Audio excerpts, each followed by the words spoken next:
Mesdames, Messieurs, bonjour. Bienvenue sur ACTV. Nous rendons ce soir hommage à des héros méconnus. Notre journal du soir sera consacré à un événement survenu le 7 octobre 1944. À Auschwitz, en Pologne, des hommes ont fait un choix, celui de résister à la déportation afin d'incendier les crématoriums 4 et 5 de ce camp de la mort. Cet événement leur aura coûté la vie. 460 vies qui ont décidé de braver l'horreur. Pologne, 1944. À 70 km de Cracovie, le camp d'Auschwitz, divisé en 3 camps, Auschwitz I, Auschwitz II, Birkenau et Auschwitz III, Monowitz. Nous allons nous intéresser plus précisément au deuxième camp, construit en octobre 1941. Ce camp, réparti sur une surface de 175 hectares, disposait d'une capacité théorique de 100 000 détenus. Entouré de barbelés, il était divisé en plusieurs sections, elles-mêmes délimitées par des barbelés et des clôtures électrifiées. Ce camp contient 5 crématoires, dans lesquels pouvaient être gazés 2500 prisonniers.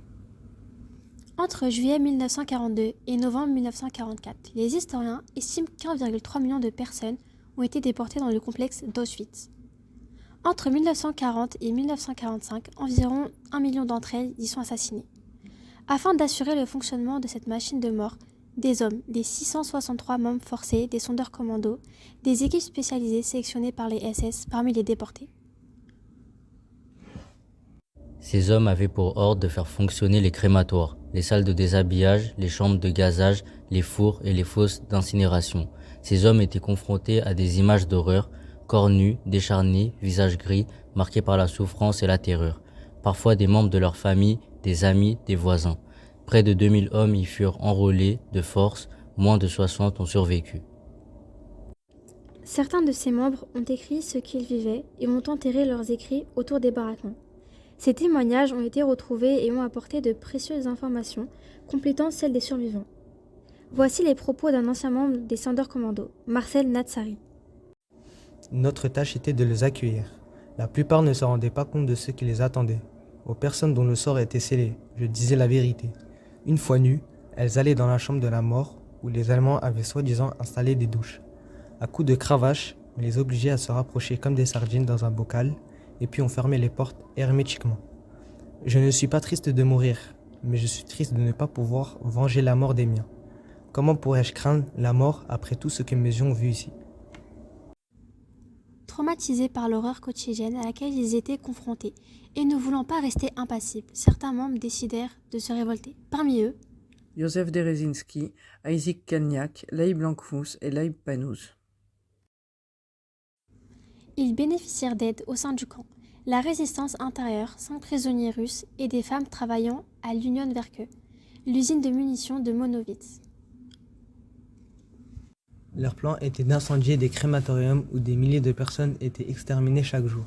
Dans ce but, il leur fallait trouver des armes, des munitions et tuer les gardes. Pour cela, certaines femmes de l'Union Werke, Alla Gertner, Estera Wakeblum et Regina Zawierstein, y ont pris de la poudre et des grenades et les ont transmis aux prisonniers russes du Sonderkommando afin qu'ils fabriquent des grenades à main. 7 octobre 1944. Après s'être procuré des armes, principalement des armes improvisées, des couteaux, des haches et quelques fusils. Avec l'aide d'autres détenus, les membres du Sonderkommando commencèrent le soulèvement. Ils lancèrent l'attaque alors que ce n'était pas prévu ce jour-là, car ils espéraient l'arrivée de l'armée soviétique. La révolte devait commencer au crématoire numéro 2, mais tout ne s'est pas passé comme prévu. Il a débuté au numéro 4. Ils jetèrent des projectiles sur les SS, marteaux, haches et pierres. Voici une partie du témoignage de Zlomo Dragon. Lorsque les SS commencèrent à appeler les prisonniers pour les transporter, certains attaquèrent les SS avec une pluie de pierres. Les SS appelèrent alors des renforts et une fusillade sauvage commence. Certains prisonniers tentent de s'enfuir de la cour de l'autre côté de la rue jusqu'au crématorium. 5. Mon frère a été touché et est resté allongé là, considéré comme mort. Il a ensuite été emmené au camp hospitalier et a survécu. J'ai également pu me cacher et j'ai survécu.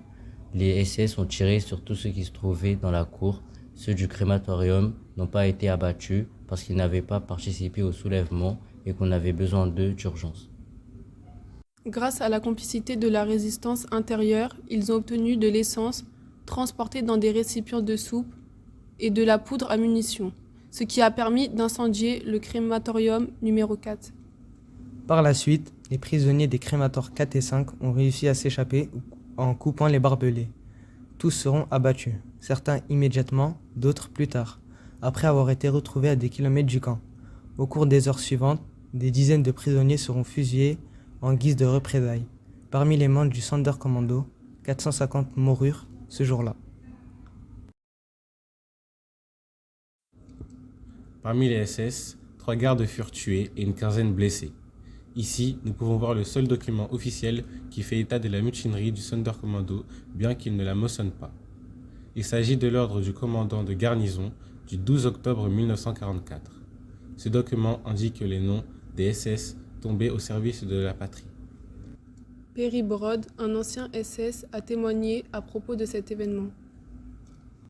À l'automne 1944, un autre massacre eut lieu à Birkenau.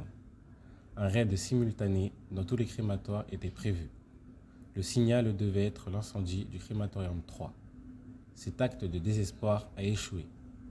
Il est vrai que le crématorium 3 a pris feu et que 80 prisonniers d'un crématoire ont réussi à briser les barbelés de sécurité. Ceux qui n'ont pas perdu la vie en tentant de s'échapper du crématorium 3 ont été conduits vers la chambre à gaz en bon état. Des dizaines de malheureux en ont été libérés. Ils ont dû s'allonger sur le ventre, sur la place, puis ils ont reçu une balle dans la nuque. C'était le 7 octobre 1944. Un mois plus tard, après avoir passé cette période dans les sous-sols du bloc 11, la prison d'Auschwitz, 14 membres du Sonderkommando ainsi que les 5 prisonniers russes seront abattus. Les fours du crématoire 4 ont été suffisamment endommagés pour ne plus jamais être en capacité de fonctionner. L'action des membres du Sonderkommando est un exemple admirable de résistance à la déportation. Ces hommes ont fait le choix de s'opposer aux atrocités nazies tout en sachant qu'ils y laisseraient leur vie. Leur courage ne doit pas être oublié et transmis aux générations futures, au nom du souvenir et du devoir de mémoire.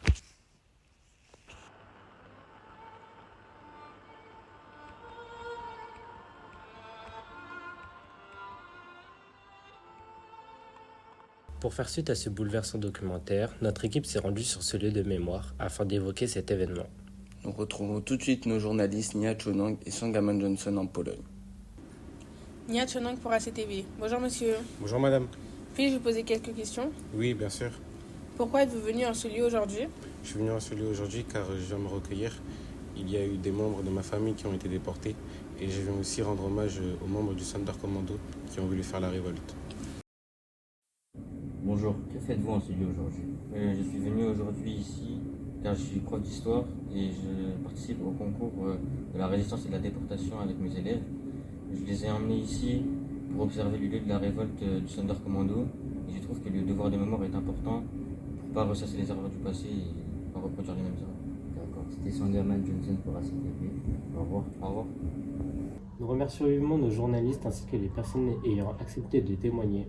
Retrouvons à présent nos historiens qui ont contribué à l'étude des documents relatifs à la révolte du Sonderkommando. Pouvez-vous nous dire d'où proviennent les informations ayant permis à la réalisation de ces documentaires? En 1945, des manuscrits ont été retrouvés, enterrés par ces derniers qui décrivaient de ce qu'ils vivaient tout en se doutant qu'ils allaient mourir. Le 5 mars 1945, lors de la fuite de l'armée soviétique, un carnet de 91 pages a été retrouvé dans une gourde en aluminium d'un bouchon en métal. Chaque page contenait entre 20 et 38 lignes, dont les premières lignes étaient souvent illisibles. Ces 91 pages ont été rédigées par la même personne, la signature de Zalman Kradowski. Les deux documents ont été rédigés aussi de la même main dans le dialecte yiddish de la région Białystok. Dites-moi, comment vous êtes-vous procuré ces témoignages? Nous avons contacté les archivistes du musée d'Auschwitz qui ont accepté de nous fournir des copies de ce document. Un grand merci à vous deux. Pour clôturer ce journal, retrouvons les élèves du lycée Antonin Carême pour nos micros d'ACTV. Bonne soirée, à bientôt pour un nouveau journal. Au revoir. Bonjour. Bonjour. Pourquoi est-ce important de parler de la révolte des Sonderkommando aux élèves? C'est pour sensibiliser les jeunes au devoir de mémoire et leur faire prendre conscience qu'il est possible de s'opposer à une idéologie dont les conséquences peuvent être dramatiques. Merci beaucoup, au revoir. Bonjour. Bonjour mademoiselle.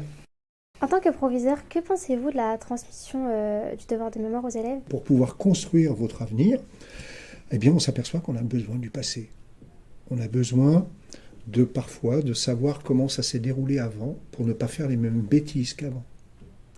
Et c'est pour cette raison principale, parce que nous sommes des êtres humains, des êtres de culture, que nous construisons notre avenir et que nous souhaitons un avenir toujours meilleur que ce qui a pu être vécu avant, qu'on a besoin de transmettre le devoir de mémoire.